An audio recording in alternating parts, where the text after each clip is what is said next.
এত mental pressure ছেলেটা নেওয়া কোনোভাবেই সম্ভব ছিল না, যেই কারণে ছেলেটা আত্মহত্যা করছে। আজকে এটা ওই ছেলেটার সাথে হয়েছে, কালকে আমার সাথে হবে। আমিও একটা প্রাইভেট কোম্পানিতে চাকরি করি, আমার অন্য ভাই বোনেরা যারা আছে তারাও এই ঘটনা শিকার হইতে পারে। যারা এটার সাথে জড়িত ছিল তাদের উচিত সামনে আসা, আর ওদের অফিসার মানুষদের যারা অথরিটিতে আছে তাদের উচিত সামনে নিয়ে এসে ওদের বলা যে এই মানুষ এখানে ইনভলভ ছিল। ফার্স্ট অফ অল আমাদের ভাই আকাশ, সে তার কোম্পানির প্রেসারে পড়ে আত্মহত্যা করেছে। প্রথমে আমাদের কিন্তু ইন্টারনালিও কথা হয়েছে। প্রথম কথা হচ্ছে সে চুরিটা করে নাই, স্টেটমেন্ট দিয়ে গেছে। দ্বিতীয় কথা হচ্ছে তার অফিসের ভিতরেরই একজন আমাদের কাছে এই ইনফরমেশন দিয়েছে যে 7 লাখ টাকা চুরির দায় দেওয়া হয়েছে। 7 লাখ টাকা চুরির দায় দেওয়া হওয়ার পরেও তারা তাকে থ্রেট করেছিল, লিখিত নিয়েছিল যে তার উপর 1 কোটি টাকার মামলা দেওয়া হবে। এই ছেলেটা টোটালি একটা অনাথ ছেলে ছিল, তার পক্ষে কোনোভাবেই সম্ভব ছিল না এরকম একটা সিচুয়েশন থেকে বের হয়ে আসা। আর এইটাও বলা হয়েছিল যে তাকে পুলিশের কাছে দিয়ে দেওয়া হবে। এত মেন্টাল প্রেসার ছেলেটা নেওয়া কোনোভাবেই সম্ভব ছিল না, যেই কারণে ছেলেটা আত্মহত্যা করছে। আজকে এটা ওই ছেলেটার সাথে হয়েছে, কালকে আমার সাথে হবে। আমিও একটা প্রাইভেট কোম্পানিতে চাকরি করি, আমার অন্য ভাই বোনেরা যারা আছে তারাও এই ঘটনা শিকার হইতে পারে। এখন আমার মূল কথা হচ্ছে এটা শুধু খ্রিস্টান সমাজের না, কিংবা কোনো জাতি বা ধর্ম ভেদ করার কোনো ঘটনা না, এটা যে কারোর সাথে হইতে পারে। আমি এটা ন্যায্য বিচার চাই। আমরা এখানে যারা আছি সবাই আকাশের ন্যায্য বিচার চাই।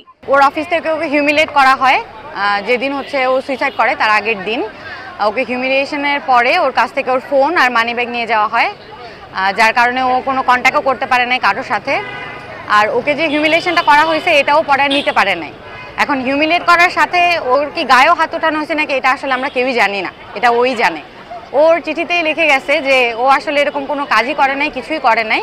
তারপরে ওকে এটার ওপর ফাঁসানো হয়েছে 7 লাখ টাকার মামলা দিয়ে। আর ওকে থ্রেট দেওয়া হয়েছে যে পরের দিন এসে ওকে পুলিশে ধরে নিয়ে যাবে। যে প্রেশারটাও নিতে পারে নাই, না নিতে পেরে ও সুইসাইড করছে। আর এটার জন্য আসলে যারা দায়ী, যারা ওকে এভাবে মেন্টালি প্রেশারাইজ করছে যে ও আর কোনো পথ খুঁজে পায় নাই কি করবে, এইটার ফলশ্রুতিতে ও গিয়ে সুইসাইড করছে। শেষ পর্যন্ত কোনোভাবেই ওকে বাঁচানো যায় নাই।